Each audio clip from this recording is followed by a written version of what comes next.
Olá, meus queridos, sejam bem-vindos diretamente de Dois Córregos, interior de São Paulo. Eu, André Massolini, peço licença para falar com você. Vamos então à pergunta dela que diz assim: Olá, André, sou sua fã e não perco um vídeo seu. Parabéns pelo belo trabalho. Muito obrigado, minha querida. Uma pergunta: como ter a certeza que uma pessoa é realmente viciada em sexo? Meu marido, por sinal 9 anos mais novo que eu 45 anos e ele 36, estamos juntos há 1 ano e meio. Ele não dá um dia de folga. Quer fazer sexo toda noite. E quando eu não faço, ele se masturba. Não que eu não goste de sexo, porém acho demais todos os dias. O que fazer? Me ajuda, por favor. Beijos, adoro você. Um beijo, minha querida. Eu vou até trazer aqui um texto sobre vício em sexo, para a gente poder entender o que caracteriza o vício em sexo, para que depois a gente possa refletir nesse caso real e concreto aqui, certo? Então, meus queridos, esse texto é super esclarecedor. Primeiro, o texto começa falando sobre o que é vício. Já que a gente vai falar sobre vício em sexo, o que é vício? Quando pensamos em vício, a primeira coisa que passa na mente é o abuso do álcool e das drogas. E é verdade, né? A primeira coisa que vem ou é álcool ou é drogas, quando a gente fala de vício. Só que o que muita gente esquece é que vício não é só isso. Uma série de fatores fazem desse problema algo muito mais profundo do que pensamos. A palavra vício vem do latim vicium. Vicium é com T, tá? Que no latim se pronuncia com som de C. Vicium. E significa falha ou defeito. Então, vicium no latim significa falha, defeito. Para o dicionário Aurélio, a definição de vício é tornar mal, pior, corrompido ou estragado.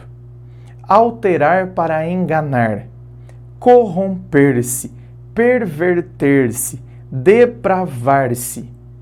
Já para a Organização Mundial da Saúde, é uma doença física e psicoemocional. Vício para a psicologia é muito mais do que uma simples falha.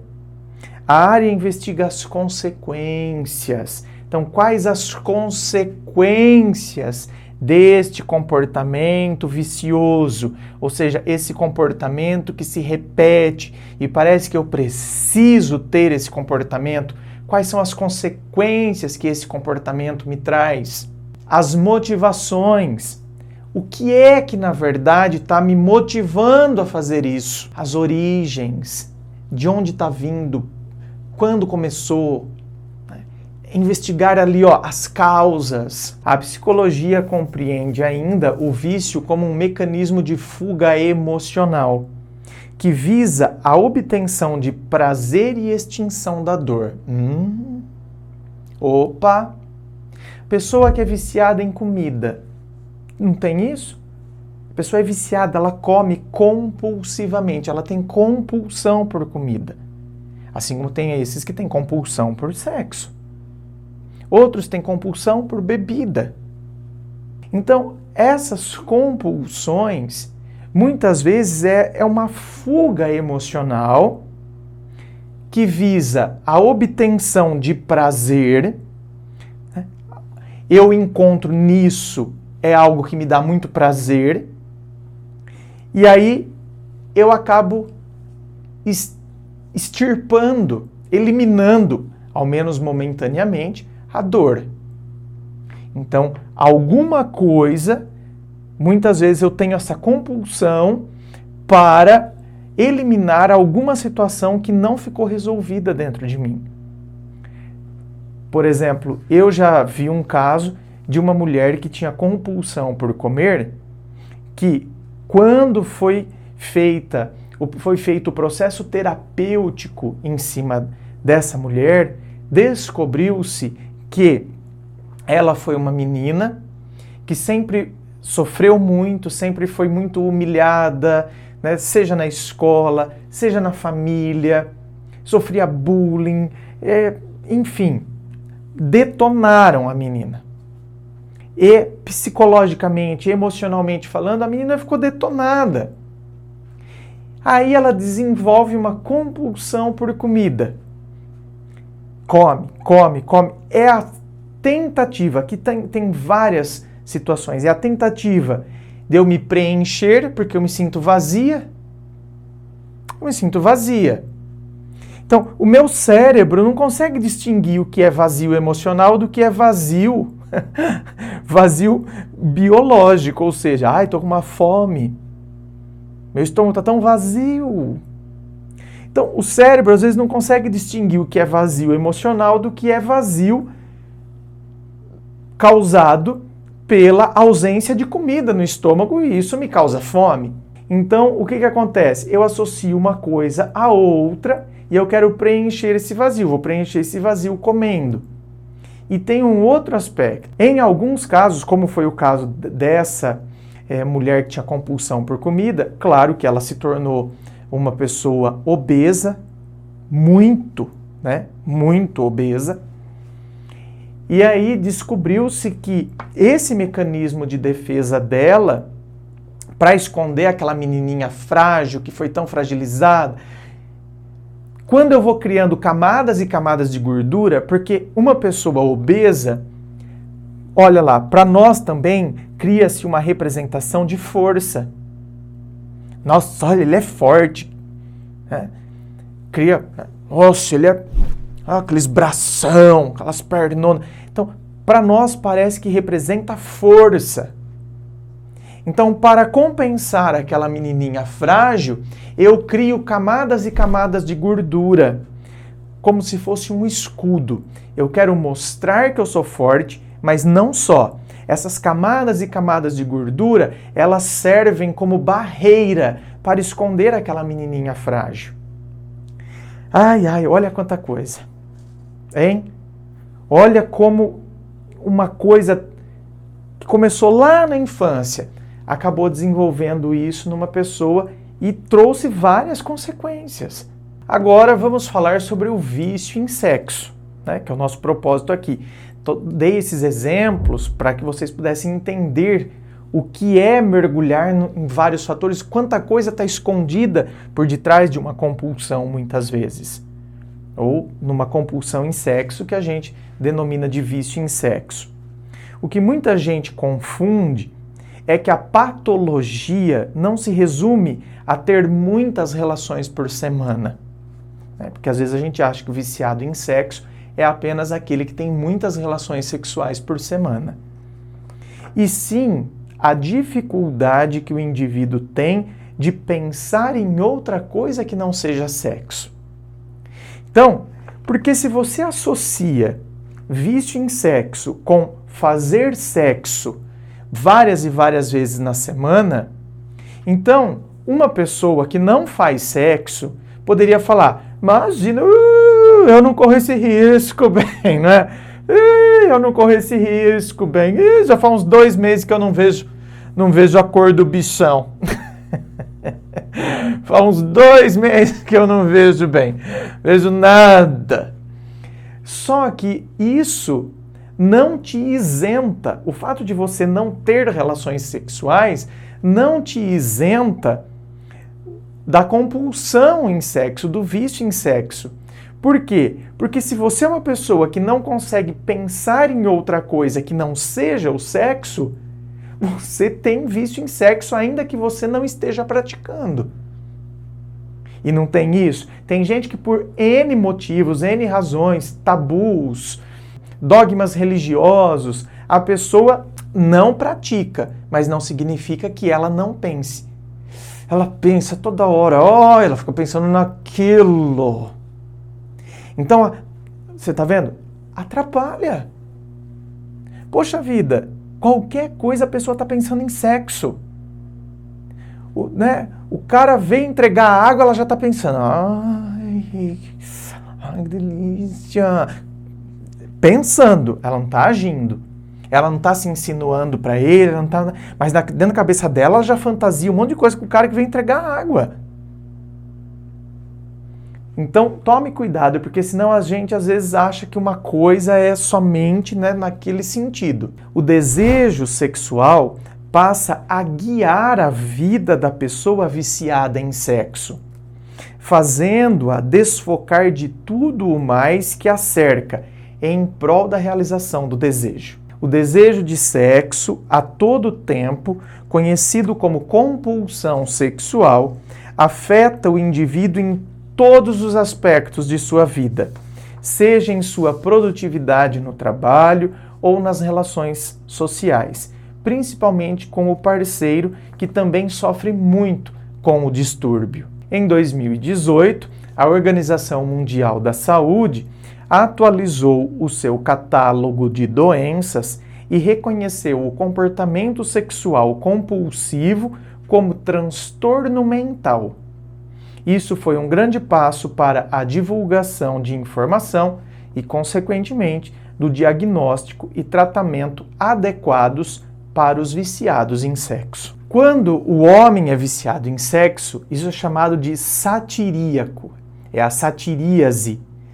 Satiríase é relacionada ao homem, portanto, por isso que é o satiríaco. E quando é a mulher, é a ninfomaníaca. Tá? Então, ninfomaníaca é uma mulher viciada em sexo. O homem é o satiríaco. E quais os sintomas, por exemplo, da satiríase? Ou seja, do homem que é viciado em sexo. Acho que aqui é o importante para a gente poder perceber, né, situações reais. Quais são os sintomas que um cara viciado em sexo pode apresentar? Excesso de masturbação durante o dia, mais de uma vez. Então, aqui, claro, vamos desconsiderar os adolescentes, porque, bem adolescente, menino principalmente, né? Como eu disse já num outro vídeo dessa semana, é até meio que cultural. Então, quer dizer, o bichinho fica lá descabelando o palhacinho, descabela 1, 2, 3, 4, 5 vezes no dia. Isso aí é próprio do processo hormonal, tal. As mudanças hormonais que estão ocorrendo. Mas, se você já está na fase adulta e tem esse excesso de masturbação durante o dia, né, mais de uma vez, tem que ligar pelo menos um alerta. Pode ser que seja só uma fase, né? Tem semana que você ataca, ou tem dia que você acorda que você tá, meu Deus do céu, né? Virado no giraia, no quesito tesão, tá com tesão que tá... Você não aguenta. Então, aqui nós não estamos falando de um dia caracteriza que você é viciado em sexo. Nós estamos falando de um padrão que se repete.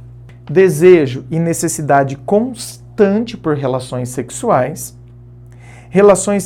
nem sempre ligadas por laços afetivos, recorre sempre à pornografia e objetos sexuais, imensa dificuldade em estabelecer e manter laços emocionais. Então, esta também é uma das características do viciado em sexo. Tem uma grande dificuldade em manter laços emocionais. Sentimento de culpa depois do ato sexual. Já viu? Aquele cara que ele, né, na hora ele fica louco, só que a hora que termina ele não vê a hora, viu? Vambora, tal, não sei o quê. Parece que ele sente nojo. Trocas frequentes de parceiros sexuais e dificuldade para sentir prazer após a relação. Como eu disse, aí se sente mal depois, né, da relação. Então, veja bem, minha querida, talvez o seu marido não seja viciado em sexo, né? Pelo que você colocou aqui. Só que é algo que te incomoda, tipo, sexo todo dia. Então, como você disse, não é que você não gosta de sexo, mas todo dia. Eu acho que eu ficaria incomodado também, viu? Todo dia? Ai, não, né? Ai, sexo é uma delícia, tá, mas todo dia? Eu acho que não... tá vendo? Vai muito do perfil de cada pessoa. Eu provavelmente não seria também o meu perfil de ter sexo todo dia. Tipo, não vai rolar todo dia? Não. Agora, tá vendo? Aí entra dentro, e você tá dizendo, né? E quando eu não quero, ele se masturba. Bom, mas é problema para ele se masturbar? Ele fica de cara feia com você? Porque assim, ó, se ele fica de cara feia, se ele fica não sei o quê... Bom, aí é um problema. Por quê? Porque, queira ou não, ele está querendo impor uma necessidade dele a você. E você não tem essa necessidade. Por isso que eu digo que a gente tem que conversar muito. A gente tem que aprender a dialogar muito dentro de um relacionamento. A gente tem que abrir muito a nossa cabeça, pensar, né? Senão a gente começa a achar, tá vendo, que nós estamos errados. Então, por exemplo, ó lá, tá vendo? Aí o cara começa, depois que eu vou buscar fora, ou até as vizinhas, amigas, amiga, mas você vai negar fogo? Depois ele vai buscar fora, hein? Então a gente começa, né, a achar que nós é que somos errados. Que eu deveria, na verdade, agradecer. Nossa, que glória, gente, um homem que quer sexo todos os dias. E não é assim. Como eu tô dizendo a você, eu não me sentiria bem de fazer sexo todo dia. Ia ser algo que ia me irritar. Ia falar, não, chega. Então eu vou me masturbar. Vai bem, vai lá, descabela seu palhacinho, mas aqui não vai ter hoje não. Então, a gente tem que saber conversar. E a pessoa também não pode, né, impor isso pra gente. Então, como se a gente começasse a carregar uma culpa pelo fato de não querermos sexo todos os dias. Reflita, pense, analise. Porque senão, às vezes, a gente começa a carregar uma culpa que a gente não tem que carregar. Inscreva-se. Se você curtiu, dá o seu joinha. Lembrando a você que aqui na descrição do vídeo tem todas as informações sobre a gravação privada, que é compartilhada somente com você. Não tem fila de espera. Você já recebe a análise do seu caso no outro dia. Meus livros, meu site, está tudo aqui na descrição do vídeo. Muito obrigado, beijo no coração e, é claro, um forte abraço.